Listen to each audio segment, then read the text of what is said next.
Thanks for listening to the Underdog podcast presented by the Riley Decker Companies.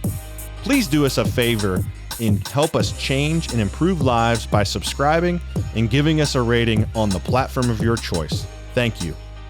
All right. Well, welcome to the Underdog podcast, Chase. Glad to have you. Yeah. Thanks for having me. I appreciate it. Yeah. So Chase Priskie is a hockey player. Glad to have you. What an honor. And I do have to say, I went to, actually, it's probably a hockey school. It was Miami University. So pretty good hockey school. And I learned, there's two things I learned in college is one, don't fight hockey players or wrestlers. some tough SOBs. And actually the hockey guys I was friends with, one was the runner up for the Heisman of the Hobie Baker Award. Ryan Jones was his name. Great hockey player back in the day. And, man, tough guys. You guys fight, you get your hands placed, and next thing you know, my shirt's over my head, and they're throwing some haymakers. So I learned that, man. Don't mess with you hockey players. Yeah. But yeah, it's good to learn your journey. We're here to talk about you, not about my hockey guys teaching me how to fight back in the day. But you grew up in Florida, so we kind of want to start with your journey, and then we'll get to kind of your underdog moments and the adversity you faced in your career and continue to grit and grind through to, make it to be in the elite of your industry. But not many players in hockey, to my understanding, grow up in Florida. Can you kind of touch upon, your youth and how you got into the game of hockey? Yeah. So my mom played a little bit of college hockey. She went to Bowdoin and she played there, and my dad played college lacrosse in college. So between the two sports, they're pretty similar. Obviously, one's on ice, the other one's on the field, but the hand-eye coordination is something that carries over in both. And the Florida Panthers inaugural season was in '93, and then in '96 they went to the Stanley Cup Finals, and that was the year I was born. My parents were season ticket holders, so I saw my first hockey game at 30 days old, and by the time I was 5, I was already been to hundreds of games. So I was hooked from a young age. I was lucky that right around the corner from my house, there's a little park that has 8 roller hockey rinks. And my parents signed me up for, it's called like street hockey. And you pretty much run around with no skates on and play hockey. So I did that for a couple years, and then I figured out how to skate and started skating, and kind of the rest of my love for hockey just kind of grew, and the rest is kind of history in terms of how I got started playing. But just in Florida, there are a handful of guys that have started to make it to the NHL from Florida, and it's become more and more normal to see players from non-traditional markets at high levels. So it's kind of crazy how quick the game has grown here, but it's cool to be one of the first. Yeah, and speaking of the Florida Panthers, sounds like you're there 30 days, and then eventually you're actually, and you attended a bunch of games, then you're actually playing for the Florida Panthers, and currently I know you're with the Charlotte Checkers, who's part of the Florida Panthers organization. Can you talk about, what was your reaction when you received the call, for the team that you grew up? As hard as to be, I'm a Cleveland Browns fan, and it's my favorite team in football, and I can imagine if I was called up to the Cleveland Browns would be a dream come true. So can you kind of talk about, receiving that call up and your debut in the NHL? To be honest, it was really crazy. Going into training camp, I really wanted to kind of prove myself. I had overcome a couple injuries my first 2 years of pro, and it kind of set me back from where I had hoped to be. But coming into this year is the first year that I was really healthy, and I felt like myself again. And I put together a pretty good camp, some good preseason games, and got brought into the office, and I was one of the last players cut, and then got to Charlotte, and it was I believe it was like a 48-hour turnaround that they'd already called me back up, that they had needed my services. So like the lowest low to the highest high, receiving my first call up after just getting cut, which was kind of crazy. And within the first 3 months, I had been called up 11 times. Wow. So it was a a lot of air miles, a lot of hotels, kind of going back and forth, but nothing I wasn't prepared to do. And obviously I love to do it because just chasing my dreams. But I remember getting sent down beginning of December, and I got a call from my coach here in the minors, Jordy Kinnear. And he was kind of asking me how I was feeling, and just because it does take a toll on you mentally and emotionally, just being so close but not achieving your goal, and then coming back to the minors and playing and contributing to the lineup. And he was talking to me, and he was just asking how I was feeling, and he's like, "Well, do you think you'll feel good enough to play in the NHL tomorrow?" And I was like, "What do you mean?" He's like, "Well, you're playing your first game tomorrow night." And I was like, it just kind of hit me. I was like, holy, like I was not ready for that. And then I got the call from management, had like 2 hours to pack a bag and go get my equipment from the rink. And I was off, took I think it was like the 11 p.m. flight from Charlotte to Fort Lauderdale, and didn't have a problem sleeping that night. And just, I think the most hectic part was kind of getting my friends and family tickets to the games to come watch me play. It was just such a quick turnaround. Yeah. And speaking of family, I think the big piece when I saw this online, and Eliana, who helps run the podcast, her and I talked, and why Chase would be a perfect fit for us here at the Underdog podcast. It was really on Twitter. We saw this, and then we started looking into your story. Was you quote, say, after my dad passed in 2013, my mom started working 3 jobs to support my dream of playing in the NHL. As much as she would say that night was about me, it was truly about her work for the years leading to that moment. Thank you for helping me achieve my dream, Mom.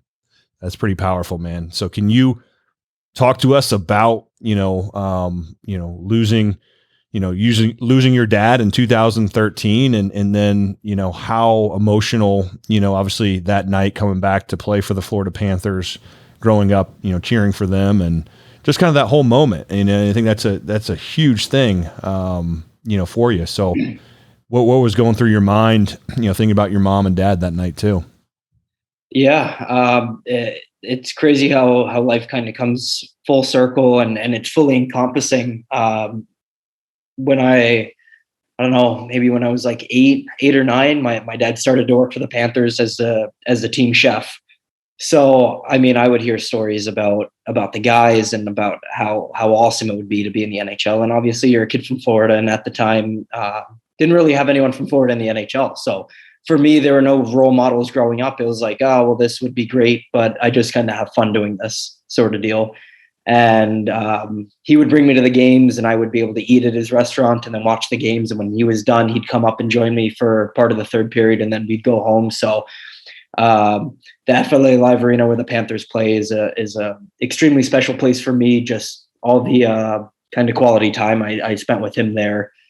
And then when I was 15, I moved away to Connecticut to go to prep school. Just the quality of competition in Florida just wasn't good enough anymore to kind of push me to get better every day. So talking to my parents, that was kind of the best choice for me moving forward if I wanted to have aspirations of Division I and pro hockey. And he ended up passing away that year, and I know that was really tough.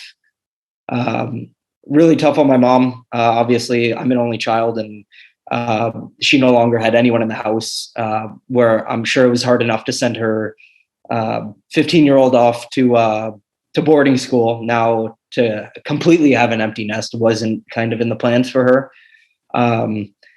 And I just remember she's a high school math teacher. So she taught during the day, and then she would leave school and go do SAT tutoring right after school every day. And then in the summers, she moved up to the Adirondacks, and she worked at a summer camp there. And between the 3 jobs, she was able to comfortably put me through prep school and help me financially, whether it was junior hockey or even giving me a check when I got to Quinnipiac University to play college hockey, and kind of said, like, this is what I have for you. So like kind of take it and run. And the rest was kind of on me. So I would say there was a huge learning curve just from a maturity standpoint, understanding how to be frugal with money. And she had taught me along the way. And luckily I get my math skills from her, so I was able to pick up on things here and there. But just to see like her drive, never once complain about having to work 3 jobs, never once having to complain about me being away or me following my dream. It was always about what can I do to put you in a better position. And her selflessness really kind of still drives me today to get back to the NHL. Yeah, that's incredible. More power to your mom, Lisa Evans, I believe, right? Yeah. She never changed her maiden name, so Yeah. it's actually funny when she's at school and she tells her kids about me. Like when I was up and I got my my couple games with the Florida Panthers, they're like, "Oh, well, he doesn't even have the same last name as you," and she's like, "Trust me, he's my son." Well, shout out to Miss Lisa. That's I was watching Coach Krzyzewski for Duke basketball and kind of coming to the end of his career, and he says to his team, you know, be as tough as your mother. And it sounds like you said, she said, you know, your dad, you know, as well, but your mother is, that's a tough lady working 3 jobs and doing, I know hockey, many sports are not cheap to play, and hockey is definitely one of those.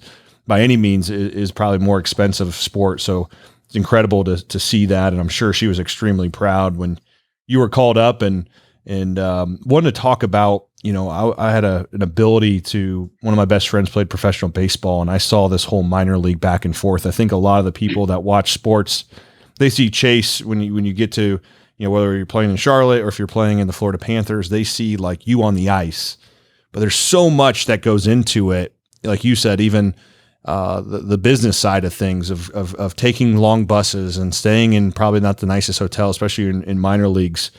In gritting and grinding, it's not easy. Like people think it's like, oh, they see Alex Ovechkin or Sidney Crosby. Well, that's not everybody, right? That's the top percent. And a lot of the guys, like you said, are trying to grit and grind. So how do you, getting sent up and down? I guess the question is here, long-winded, but how have you persevered, right? Someone that's going through adversity, how have you handled going up and down and still believing innately that you are, you know, an NHL player in the future?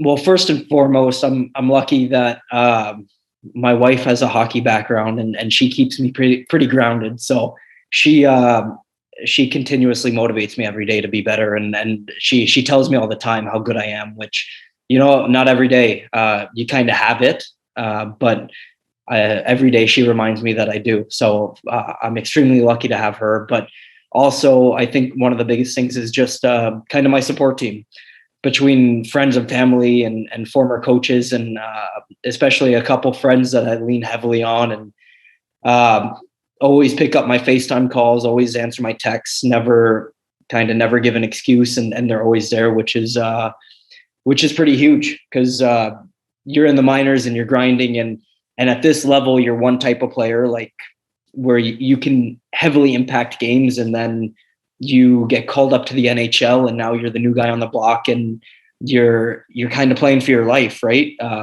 You have to put your best foot forward every day, because you don't get an extra chance. You don't get an extra slip up. It's every pass is almost like your last pass there. Every shot you're shooting to score. And you got to show them day in and day out that you don't just belong to be at that level, but you can excel at that level. And that's kind of what they look for, in my opinion. And it's tough, because you essentially have to go take someone else's job, and it's kind of a weird concept. But you've got to go in and you just have to prove kind of how special you are in whatever aspect of the game that you play. So it's extreme. It's a very fine line to walk between being confident and cocky, and making sure you have the right people surrounding you, and continue to encourage you, because it does get tough. Yeah, no doubt. And it's definitely something that's, I'm sure, not easy to conceptualize, but, you know, I know that's, unfortunately, it's kind of the way of the world, right? Is to progress, you got to keep moving forward. And at times it's not easy, but, speaking of moving forward through your career, I understand that you were a captain at some point. Can you kind of talk through, like, what is your leadership style, right? And obviously you've had success at different levels, you know, from, you know, an early age on up into the NHL. What is made, I guess, your leadership, your ability to impact people and the game, kind of maybe any insight that maybe someone could learn of how you've been able to succeed? Yeah, I think I was extremely lucky to be a 2-year captain at Quinnipiac. I think those are the most notable years of being a leader. Obviously, wore a couple letters in high school and for my midget teams, but to this day, one of the most proud moments was being able to be a captain at Quinnipiac. And I don't really know how I would describe my leadership style. I think for me, it was just all about getting the right group of guys. We didn't need to be the most talented, and we didn't need to all be NHL draft picks, but it's just about finding the right group of guys that are willing to play for each other. And it's really easy to kind of weed out the guys that don't have that mindset. And especially in college, our strength coach there, Brijesh Patel, put us through extremely gruesome workouts with a high level of detail every day for 2 hours, 2.5 hours. And every detail had to be like down every I dotted and T crossed. And so if we weren't doing that, we had some sort of punishment. And his big thing was excellence. So we kind of tried to cultivate a culture of excellence at Quinnipiac. And I'll never forget, for every mishap or miscue in a workout, he'd give you 5 burpees. And I think there was one day, one of the first days of me being captain, where we had like 280 burpees after a workout. And I don't know if you've ever had to do burpees as a group, but everyone goes down, everyone claps and counts at the same time. And to get essentially 24 to 30 guys on the same page can be a little difficult. But you figured out how well other guys were able to lead in certain aspects. And for me, it was all about delegation. I didn't need to be the leader in everything. And I think that there are guys that were much better than me in certain aspects. And I would kind of hand over the reins and they would take control because I had trust in them. So I think it was just building trust throughout the lineup and realizing, okay, like this is the group that wants to go to battle together. And this is the group that wants to win. And I was lucky to have some really good teammates. I can kind of just leave it at that. I was really blessed. And I think the best teams are the ones where everyone kind of steps up to the plate to be a leader, no matter if you have a letter or not. Yeah, everyone takes that ownership. But I think I just had a flashback nightmare of burpees. Like, holy, I think I'm winded now. I got the dad bod, but the about 10 burpees, man, that about does me in. You said 280 or something like that? Yeah. It's yeah, we were lucky we were able to break it up over, I mean, I don't know, it probably took us like 40 minutes to do it. So we were able to do like intervals of like 60, but yeah, it wasn't fun, but I mean, that was one way to just hammer in the attention to detail. Sure. So yep. It was good. It was extremely good. And it was extremely just like you learn more about yourself when you get tested like that. So yeah, no doubt. It was a great learning curve, especially to learn about myself as well. Yeah, it seems like, and you talked a little bit about organization. Behind you, I see a calendar. I don't know if that's the wife or that's you, man. You look like you got some serious organization. So, luckily that's my wife. Okay. She keeps me organized. I'm kind of the macro type of guy, and she's very micro organized. So she keeps me organized. She's a personal trainer, okay. So she's got all her clients, all of the Florida Panthers game, the Charlotte games, because you never know when you might get called up or what city they might be in, where you might be flying out to. So just try to stay organized for the most part, just in case anything does happen. I love it, man. You got great. You got the mom and now the wife. You got, like you said, you got some great support. But it's really fun to see it just picking on you back there. I was like, I wish I had that, but now it makes sense. And she was a hockey player too, right? So yeah, she was arguably better than me, but now that I'm the only one playing and she kind of retired, I can easily say that I'm better now. Just she's been retired a couple of years. Does she critique? You come home and does she give you some analysis and give you some coaching, or what happens? Sometimes, sometimes it's good constructive criticism, and sometimes I don't really have the attention span to listen because I'm a little emotional. But luckily, the day after, we kind of sit back and chat about it, and it's nice to have someone who understands the game and sees it a bit differently than me. So when we chat about it, she's extremely smart and she sees the game in an incredible way. So it's kind of nice to you kind of have the coaches, especially in professional hockey, right? Like the coaches need to manage everyone as players because you never know what the lineup might be like. You've got players coming in, going out, injuries. We've got call-ups from the East Coast Hockey League, which is essentially like the AAA league, like the feeder system to the American Hockey League. So they've got to worry about more of a macro, like team-like atmosphere and making sure guys are on the same page to win. So sometimes she might see something that the coaches might not be harping on where that I can kind of get better at and work on my game a bit. So it's nice to have kind of like an ace in the hole. No, absolutely. That's awesome. One of the last questions I have for you is with that transient people coming in and people coming out, right? You're up and down.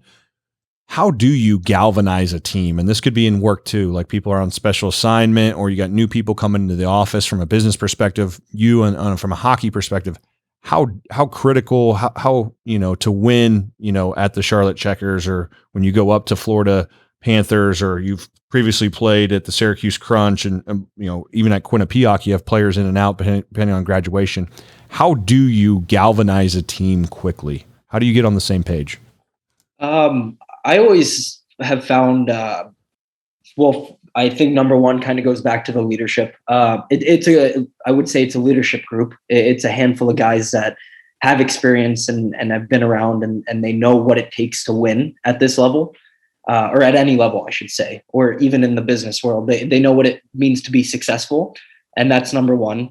And then number two is I think incentivizing is an incredibly powerful tool to use in a business setting or in a hockey setting. So for example, in pro hockey, the incentives could be an extra day off. So you might play Friday, Saturday, instead of just having Sunday off, maybe have Monday off. 2 days off in a 72 to 82 game season is extremely nice to have. So I know guys get extremely excited about that when that's up for grabs for a weekend sweep, or some guys are motivated by money. So knowing like, okay, my contract's up and for me to go out and get a better contract, like I need to motivate myself, which it's an intrinsic kind of way to motivate yourself, but money does make the world go around for some people. And some people, it's just sheer, I love to win. So knowing that I can go to the rink every day and we've got 3 games this week and we can win a series versus, for example, for us, we play Thursday, Friday, Sunday versus the Hartford Wolfpack, just knowing that we can beat up on those guys and try to take 3 wins and 6 points. So I think it's extremely interesting kind of to see the incentives that some guys kind of get fired up about, but I think it's extremely important in any kind of facet of life to find a way to motivate. Yeah, so. No doubt. And speaking of business and things, when I always say when the ball goes flat, I guess when the puck isn't moving anymore, what's next for Chase in your life and in the future once you do stop playing hockey? I'm not too sure. I'm gonna play as long as my body allows, and I know that for certain. I don't take it for granted any days that I get to go to the rink and have fun and put the skates on. But after hockey, I think college hockey has kind of been my calling. I miss that sort of team setting and team mindfulness. Just getting to work with players of that caliber that have the option to go on and play pro hockey. And I'd love to be a D coach at Quinnipiac University, but I've been lucky enough where some of our assistant coaches at Quinnipiac have already taken head coaching jobs other places in the college hockey world. For example, Bill Rieg is at the head coach at Holy Cross now, and Reed Cashman, who is the coach who recruited me to Quinnipiac, is the head coach at Dartmouth College. And I still talk to them regularly and would love to be sitting on their staff one day, but I kind of will worry about that when we get there, so to speak. But I kind of just love the development side of hockey. So for me, that's kind of what motivates me, just seeing myself get better, and I love seeing other guys get better. So I could definitely see that being in the cards potentially. Well, I really appreciate the the knowledge nuggets, as I call them, and you definitely laid a lot throughout the episode. And how does anyone, I always ask at the end, how does anyone engage with you on any platforms, websites, anything that you have that you can share? Twitter's the biggest one for me. My handle's at Priskie4. People can tweet at me all the time. I try to interact as much as possible. I'm always retweeting. I call them my boys, but whether they're in the NHL, the American League, or the East Coast League, I'm always constantly retweeting their goals or highlights and stuff like that. So I think that's the best way. And social media is a crazy awesome tool. It really is. It's fun. Sometimes, as we all know, it can get a little consuming or get you a little distracted, but every once in a while, it's not a bad thing. And really appreciate it. I'm glad to actually, tweeting brought awareness, like sharing your story is really impactful. And I think you should be extremely proud of it's one hell of a story, my man, that you're able to do that. And I'm sure your dad's looking down upon you and extremely proud. And your mom, working 3 jobs to help you get to where you were, and the gratitude and the selflessness you explained is just really impactful. I think anyone that's listening to this in your story, that Chase, as I always say, my goal is hopefully impact more than one person on this episode, but at least I know that was done, for sure, and keep grinding and gritting away. I know it's not easy, but I can't wait to watch you in the future. And I know you'll be back up with the Panthers at some point. So really appreciate your time today and wish you the best of luck. No, thanks for having me. I'm really glad that I got to come on and kind of talk about it. It's for a lot of years now, I was pretty quiet about my personal life, especially I don't really like to talk about the passing of my father, but ever since that little kind of video that the Panthers put out about it, and then me tweeting about it, and just seeing so many people interact with me, sending me tweets or direct messages on Twitter and commenting and saying how, whether 10 years ago I used to play with someone and they're still watching me play, or someone lost their father and they've got aspirations to play in the NHL, and that's kind of what they're doing, has made me realize that I want to use Twitter as a better tool to continue to kind of interact with people, just because you never know what someone's going through and what could be used as added motivation to kind of inspire someone. So yeah, I'm glad you had me on. Yeah, no, it's a blessing, and you're using your platform to help others, which it's commendable, and you should be proud of that. And we appreciate your time, and I know, like I said, your story is not over yet. We're going to continue to watch you, but even you sharing what you have and being open and vulnerable and just really inspiring, and really appreciate it. And can't wait, man. Can't wait to see what's ahead for you. And if not, I know there's one thing, is that if you don't play well, that the wife might be bringing the fisticuffs, or getting her old hockey gloves off and throwing some blows. But no, she might be. Happened a couple times this year already. So nothing's out of the picture. Well, appreciate it, Chase. Have a good one, brother. Appreciate you. Oh, thank you. Thanks for listening to the Underdog Podcast. Please subscribe and rate our podcast on the Apple and Google Podcast apps. Leave a 5-star rating and send our Twitter handle a screenshot of your rating at Underdog Pod with your shirt size for a chance to win a free t-shirt. See you next week on the UDP.